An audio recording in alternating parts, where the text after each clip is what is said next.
नमस्कार दोस्तों, मैं सीएम राव आप सभी का अपने यूट्यूब चैनल सीएम क्लासेस पे स्वागत करता हूँ। जैसा कि आप अनेक सारे न्यूज़ चैनल्स पे बार-बार एक घटना के बारे में सुन रहे होंगे, तो उस घटना के ऊपर चर्चा करने के लिए मैं आपके सामने प्रस्तुत हुआ हूँ। तो वो घटना है उत्तरकाशी की सुरंग घटना। इस घटना के बारे में आज अपनी इस कक्षा में पूर्ण तरीके से चर्चा करेंगे और इसमें ये भी बताया जाएगा कि जो इस घटना में जो 40 मज़दूर थे, वो फँसे हुए हैं, तो वो कहाँ पे फँसे हुए हैं और हमारी सरकार के द्वारा इन्हें निकालने के लिए अथक प्रयास किए जा रहे हैं। हालाँकि अभी तक उन उसको सफलता प्राप्त नहीं हुई है और सरकार के द्वारा कहा जा रहा है कि जल्द ही इन व्यक्तियों को निकाल लिया जाएगा। तो आज हम इस क्लास में इस उत्तरकाशी सुरंग दुर्घटना के बारे में विस्तृत रूप से चर्चा करेंगे। तो अब हम स्टार्ट करते हैं कि ये जो सड़क दुर्घटना थी, तो ये जो सुरंग दुर्घटना थी, ये कहाँ पे तो घटित होती है और ये सुरंग दुर्घटना क्यों होती है? उसके अलावा जो ये सुरंगें बनाई जाती हैं, इनको बनाने की कौन-सी विधियाँ हैं? ये जो सुरंग है, इसको किस प्रोजेक्ट के माध्यम से बनाया जा रहा था? ऐसी अनेक सारी चर्चाएँ हम करेंगे। तो इसमें सबसे पहले देख लेते हैं कि ये जो उत्तरकाशी सुरंग दुर्घटना है, इस सुरंग को इंग्लिश में बोलते हैं टनल, ठीक है? उत्तरकाशी टनल दुर्घटना। तो इसमें सबसे पहले बात आती है कि ये जो दुर्घटना घटित हुई है, ये कहाँ पे घटित हुई है? तो सबसे पहले इसकी बात कर लेते हैं कि ये जो स्थान है इसका, कि इस दुर्घटना का कौन-सा तो स्थान है, कौन से स्थान पे घटित हुई है? तो एक स्थान है जिसका नाम है सिल्क यारा। क्या नाम है? सिल्क यारा। अब ये जो सिल्क यारा स्थान है, ये कौन से जिले में स्थित है? बात कर लेते हैं जिले की। तो जिला है उत्तरकाशी। कौन-सा जिला है? उत्तरकाशी। फिर अब ये जो जिला है, ये कौन से राज्य में है? तो राज्य की बात कर लेते हैं उत्तराखंड के। कौन-सा राज्य है? उत्तराखंड। कौन-सा राज्य है? उत्तराखंड। तो इसके अंदर क्या किया जा रहा है कि एक सुरंग का निर्माण किया जा रहा था। लगभग 2016 से इसका शिलान्यास हो गया था और 18 के आसपास से इसका निर्माण कार्य प्रारंभ हो गया था। तो ये जो सुरंग का निर्माण किया जा रहा था, तो ये सुरंग बनाई जा रही थी। हमारा एक राजमार्ग जाता है, जिसका नाम है यमुनोत्री राजमार्ग। क्या नाम है? यमुनोत्री यमुनोत्री राजमार्ग। यानी कि जो एक सड़क थी, कहाँ पे? उत्तरकाशी में। उस सड़क का नाम था यमुनोत्री राजमार्ग। तो इसमें क्या है कि ये यमुनोत्री राजमार्ग के ऊपर क्या बनाई जा रही है? टनल बनाई जा रही है। टनल मतलब सुरंग बनाई जा रही है। जैसे कि मान लो कि ये यमुनोत्री राजमार्ग है, ये ब्लैक ब्लैक लाइन में, और इसके ऊपर ये क्या बना दी गई? सुरंग बना दी गई। तो ये सुरंग का कार्य चल रहा है। फिर उसके बाद में अगली बात आती है कि ये जो यमुनोत्री राजमार्ग है, तो इसमें ये सुरंग कहाँ से कहाँ तक निर्मित हो रही है? तो इसकी बात कर लेते हैं। तो अब इसकी बात करें कि ये जो सुरंग है, ये कहाँ से कहाँ तक बन रही है? तो यहाँ पे एक स्थान है, देखो कि जो यमुनोत्री राजमार्ग है, यहाँ पे एक स्थान है जिसका नाम है सिल्क यारा। क्या नाम है? सिल्क यारा। क्या नाम है? सिल्क यारा। और ये आगे तक जाते-जाते कहाँ पे जाती है? डंड गाँव तक। कौन से गाँव तक? डंड गाँव तक। लगभग 4.8 किलोमीटर ये लंबी है। क्या? ये सुरंग। उसके अलावा अगर इस सुरंग की चौड़ाई की बात करें यहाँ से यहाँ तक, तो लगभग 14 मीटर चौड़ी है। तो इसी के बारे में बात करते हैं कि ये जो सुरंग है, ये कहाँ से कहाँ तक है, यानी कौन से स्थान से कौन से स्थान तक है। तो ये सिलकियारा से लेके दंड गांव तक है। कहाँ से? सिलकियारा से लेके दंड गांव तक। इसके बीच में इस सुरंग का क्या किया जा रहा है? निर्माण किया जा रहा है। ये तो है सिलकियारा, ये है दंडगांव, इसके मध्य इस सुरंग का क्या किया जा रहा है? निर्माण किया जा रहा है। फिर हमने इसकी बात की कि इसकी जो लंबाई है वो कितनी है? लगभग 4.8 किलोमीटर, यानी कि 4 किलोमीटर और 800 मीटर इसकी क्या है? लंबाई है। अगर इसकी चौड़ाई की बात करें तो इसकी चौड़ाई है 14 मीटर। कितनी है? 14 मीटर इसकी चौड़ाई है। अब बात कर लेते हैं कि ये जो दुर्घटना घटित हुई थी, या एक घटना घटित हुई थी जहां पे हमारे 40 मजदूर फंसे हुए हैं, उसके बारे में। ये जो घटना घटित हुई, इसमें जो सुरंग है, ये इस घटना कहाँ पे घटित हुई? तो ये जो सुरंग है यहाँ से यहाँ तक, तो इसमें स्टार्टिंग पॉइंट की बात करते हैं। कहाँ से? स्टार्टिंग पॉइंट की। जहां से सुरंग स्टार्ट हो रही है, तो स्टार्ट कहां पे हो रही है? यहां से हो रही है। कहां से? सिल्कियारा से। कहां से? सिल्कियारा से। स्टार्टिंग पॉइंट से 200 मीटर आगे। कितनी मीटर आगे? यहां से देखो, ये स्टार्टिंग पॉइंट हो गया, यहां से लगभग ये कितने मीटर? 200 मीटर। कितने मीटर? 200 मीटर आगे ये घटना घटित हुई है। ये घटना कैसे घटित हुई कि 200 मीटर आगे लगभग ये जो क्षेत्र है 50 मीटर तक का, कितना क्षेत्र, 50 मीटर तक का, यहाँ की जो चट्टाने थी वो टूट के नीचे धस गई। क्या हो गई, चट्टाने टूट के नीचे धस गई और यहाँ पे अनेक सारे व्यक्ति थे या मजदूर थे, लगभग 40 इनकी संख्या बताई जा रही है, वो यहाँ पे फंसे हुए हैं। तो ये इधर तो जा नहीं सकते क्योंकि इस टनल का निर्माण पूरा हुआ नहीं है, तो इधर तो वैसे ही बंद है। इधर की साइड क्या हुआ कि ये जो टनल है ये लगभग स्टार्टिंग पॉइंट से आगे जाके लगभग 200 मीटर आगे जाके 50 मीटर तक क्षेत्र में क्या जमा हुआ है, मलबा जमा हुआ है। और इस मलबे जमने का क्या कारण है, यहाँ पे जो चट्टाने थी, कुछ लोग कह रहे हैं कि यहाँ की चट्टाने क्या थी, कमजोर थी, क्या थी, कमजोर थी। और कुछ लोग कह रहे हैं कि यहाँ पे क्या हो रहा था, जल रिसाव। ये तो इसका पता बाद में ही चलेगा, लेकिन वर्तमान अनुमानों के अनुसार ये बताया जा रहा है कि यहाँ की चट्टाने कमजोर थी। चट्टाने कमजोर थी क्यों, क्योंकि ऐसा कहा जाता है कि जो हिमालय पर्वत है उसका निर्माण वर्तमान में भी या उसका विकास वर्तमान में भी जारी है। जो हमारी एक प्लेट है एशियन प्लेट, यूरेशियन प्लेट बोलते हैं जिसको, एक प्लेट है यूरेशियन प्लेट और दूसरी प्लेट इंडियन प्लेट। ये जो दोनों प्लेटें हैं ये आपस में आके अभिसारित हो रही हैं और अभिसारित होने के कारण इस पर्वत का क्या हो रहा है, धीरे धीरे अभी भी निर्माण प्रक्रिया इसकी जारी है। तो इसलिए कहा जा रहा है कि इसमें चट्टाने क्या आ गई, कमजोर आ गई। और कुछ लोग कह रहे हैं कि इसमें पहले से क्या हो रहा था, जल का रिसाव, कि यहाँ पे जल का रिसाव हो रहा था इस क्षेत्र में और ये जल के रिसाव के कारण ये क्षेत्र यहाँ पे गिर गया और यहाँ पे ये वाला क्षेत्र, ये रास्ता बंद हो गया। और कुछ लोग कह रहे हैं चट्टानी कमजोर थी तो उस कारण से ये टूट के नीचे गिर गई। ये इसके कारण बता रहे हैं। और ये कितने क्षेत्र में गिर गई, लगभग 50 मीटर क्षेत्र में, जो सुरंग है उसके 50 मीटर क्षेत्र में ये गिर गई। फिर हम कहे कि जो हिस्सा दसा, कितना हिस्सा दसा, लगभग 50 मीटर, कितना दसा, 50 मीटर। और ये हिस्सा दसता ही यहाँ पे 50 मीटर क्या हो गया, मलबा जमा हो गया। और इसी के आगे क्या है, 40 मजदूर है, क्या है, इसी के आगे ये क्या है, 40 मजदूर है। अब इन्हीं को बचाने के लिए सरकार के द्वारा अथक प्रयास किए जा रहे हैं और ये प्रयास जारी हैं और सरकार कह रही है कि हम इनको 100% सिक्योरिटी के साथ निकालेंगे, ये हमारी जिम्मेदारी है। फिर उसके अलावा अगर ये व्यक्ति यहाँ पे फंस गए, इधर से पहले से ही बंद है क्योंकि टनल का कार्य अभी पूरा हुआ नहीं है, इधर की साइड ये बंद हो गया, तो इनको जो खाना है और ऑक्सीजन है, लगभग 8 दिन हो गए, तो 8 दिन से खाना और ऑक्सीजन तो चाहिए होगी ना। तो इनके लिए क्या किया गया है कि यहाँ से एक वो निकाल दी गई है, एक पाइपलाइन दे दी गई है यहाँ तक। तो इसमें क्या किया जा रहा है, इसके माध्यम से एक तो ऑक्सीजन की आपूर्ति की जा रही है और खाना पानी की इसके माध्यम से क्या की जा रही है, आपूर्ति की जा रही है। किसके माध्यम से की जा रही है, पाइपलाइन के माध्यम से। किसकी आपूर्ति की जा रही है, ऑक्सीजन और खाना पानी, इसके माध्यम से क्या किया जा रहा है, पूरा पहुंचाया जा रहा है। तो ये है उत्तरकाशी सुरंग दुर्घटना कि ये किस प्रकार से घटित होती है। एक बार फिर से देखते हैं उत्तरकाशी सुरंग दुर्घटना। पहली बात आती है कि ये कहाँ पे घटित हुई, तो ये स्थान है जिसका नाम है सिलक्यारा स्थान है, जिला उत्तरकाशी है, राज्य उत्तराखंड है। इसमें क्या हो रहा था कि इस जो राज्य है इसमें एक सुरंग का निर्माण कार्य प्रारंभ हुआ। ठीक, ये जो सड़क का निर्माण कार्य प्रारंभ हुआ ये एक राजमार्ग के ऊपर प्रारंभ हुआ जिसका नाम था यमुनोत्री राजमार्ग। ये कहां से कहां तक है, ये जो सुरंग है ये कहां से कहां तक है, सिलक्यारा से डंडगांव तक, ये इनके मध्य में स्थित है। कौन सी सुरंग, उत्तरकाशी की सुरंग। फिर उसके अलावा इसकी बात कर लेते हैं कि ये जो सुरंग है इसकी लंबाई लगभग 4.8 किलोमीटर बताई जा रही है, चौड़ाई 14 मीटर बताई जा रही है। और ये जो घटना घटित हुई है तो ये इसमें बताया जा रहा है कि ये जो सुरंग है इसके स्टार्टिंग पॉइंट से लेके लगभग 200 मीटर दूरी पर 50 मीटर 50 मीटर के क्षेत्र के अंदर क्या हुआ है, मलबा का जमा हुआ है या चट्टान टूट के यहाँ पे गिर चुकी है, इसके बारे में बताया गया है। और इसी के आगे जो हमारे 40 मजदूर हैं या जो 40 कार्यक्रमी हैं वो यहीं पे फंसे हुए हैं और इनको पाइपलाइन के माध्यम से ऑक्सीजन और खाना पानी पहुंचाया जा रहा है। चार धाम प्रोजेक्ट, कौन से प्रोजेक्ट के तहत किया जा रहा है, चार धाम प्रोजेक्ट के तहत किया जा रहा है। और इस सुरंग को कहा जा रहा है कि ये ऑल वेदर टनल है।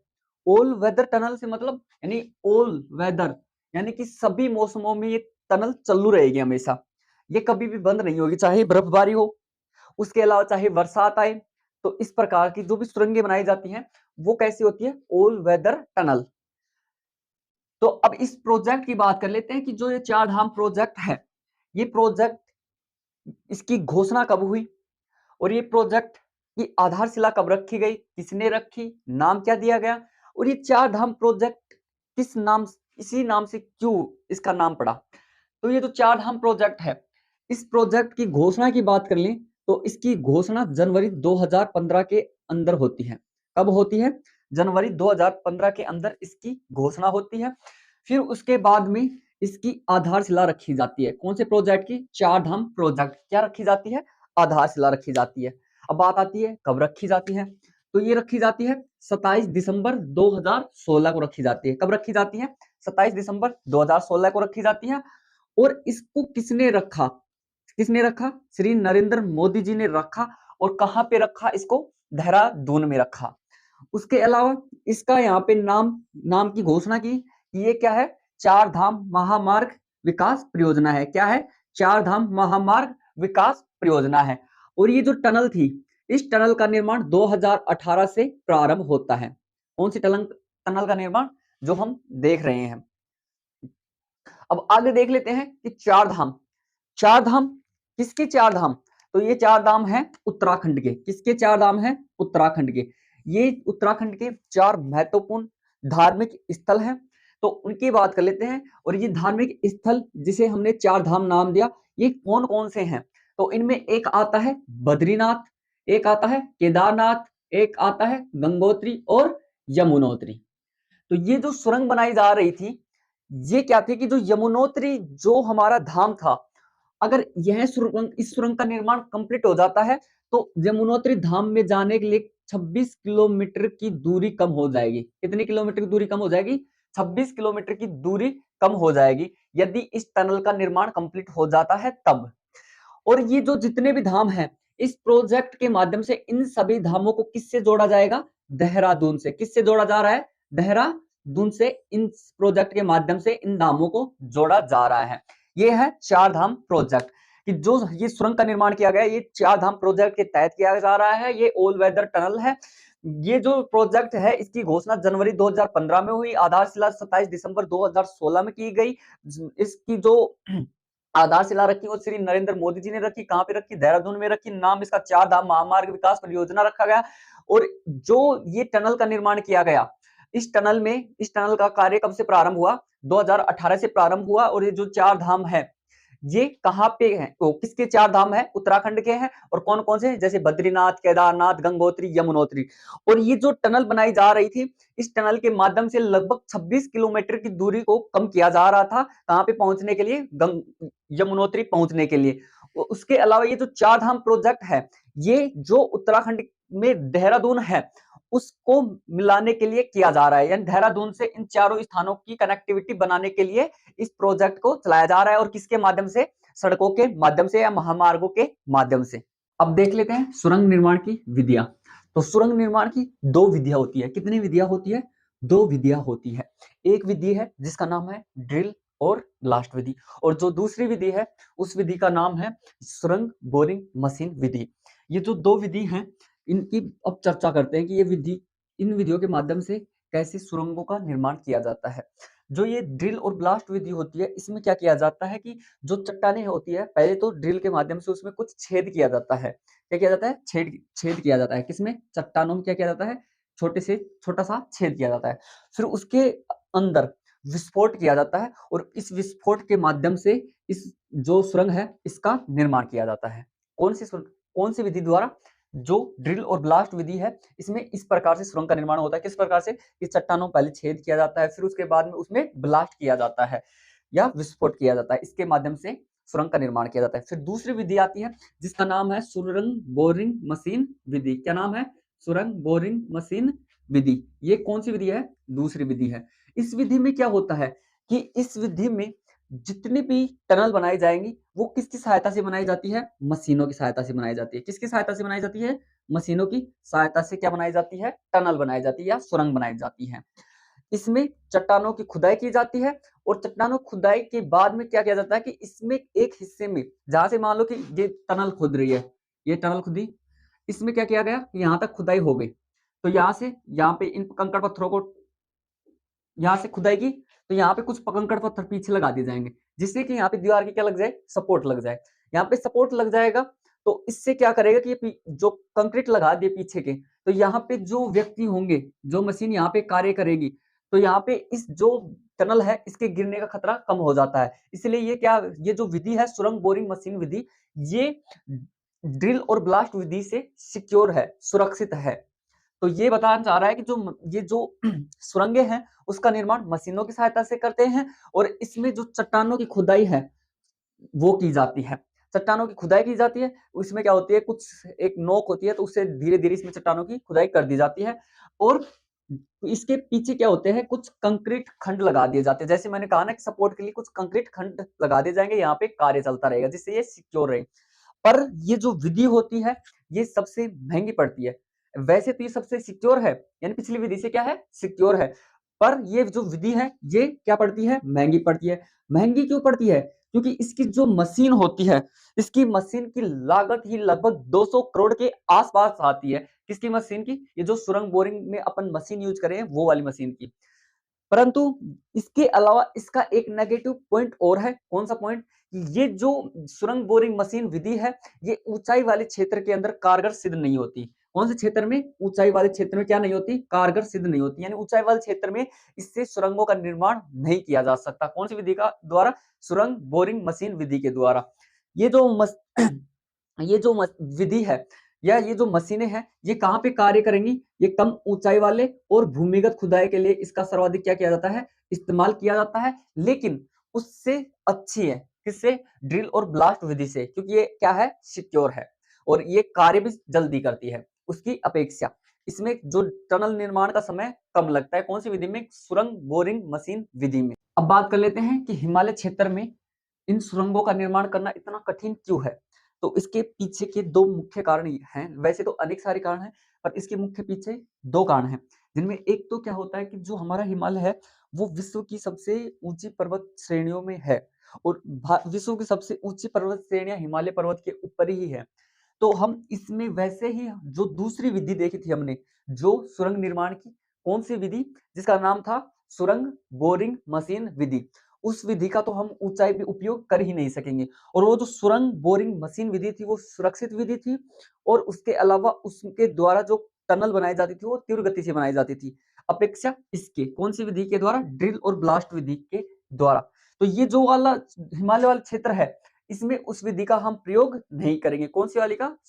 सुरंग बोरिंग मशीन विधि का प्रयोग नहीं करेंगे। तो इसमें कौन सी विधि का प्रयोग किया जाता है? इसमें केवल और केवल एक विधि है जिसका नाम है ड्रिल और ब्लास्ट विधि का इसमें क्या किया जाता है? प्रयोग किया जाता है। कौन से क्षेत्र में? हिमालय क्षेत्र में। फिर उसके बाद में अगली बात आती है कि एक कारण तो ये हो गया कि हिमालय में जो सुरंगों का निर्माण करना कठिन इस वजह से।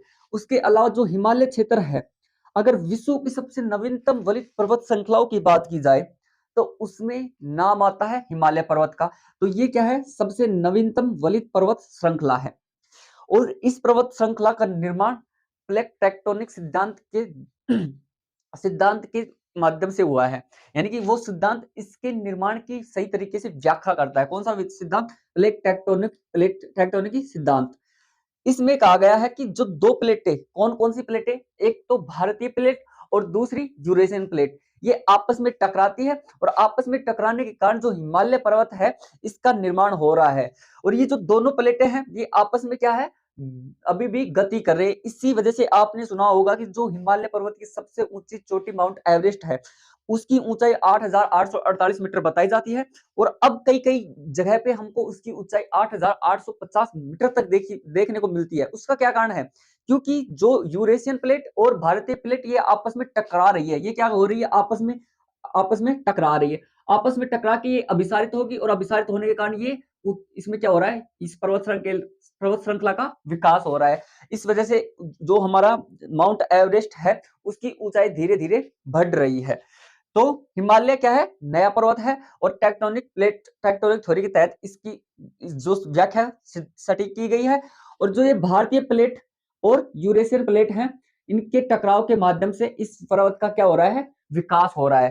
तो अब ये नया पर्वत है, तो नया पर्वत है तो इसमें जो चट्टानें होंगी वो क्या होंगी? कमजोर होंगी। चट्टानें कमजोर होने के कारण आज के दिन जो उत्तरकाशी में जो घटना घटित हो रही है वो उसका कारण यही है। कौन सा? कि ये जो हिमालय पर्वत है ये क्या है? सबसे नवीन वलित पर्वत है। अगर आपको ये न्यूज़ अच्छी लगी हो तो चैनल को लाइक, शेयर, सब्सक्राइब करना ना भूलिएगा। धन्यवाद।